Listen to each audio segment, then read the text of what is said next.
Na sajmu pod nazivom Pričaj evropski u katoličkoj Porti okupili su se kulturni centri, škole stranih jezika, Filozofski fakultet i Karlovačka gimnazija kao gosti manifestacije kako bi Novosađanima pružili profesionalnu pomoć za pronalaženje adekvatnog programa za učenje stranih jezika.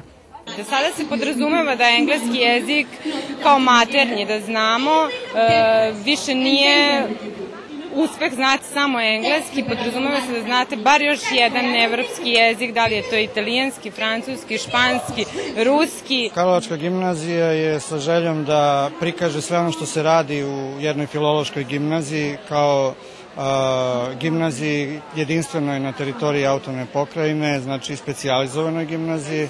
Na ovaj način žela da prikaže znanje učenika, njihovu kreativnost i da na taj način predstavi sve jezike koji se izučavaju u filološkoj gimnaziji. Na Starom kontinentu govori se 225 jezika, a prema analizi sajta Infostud, znanje najdominantnijeg među njima, engleskog, poslodavci traže u 2/3 oglasa, a u 82% oglasa traže znanje stranih jezika. Vreme je da se govori evropski.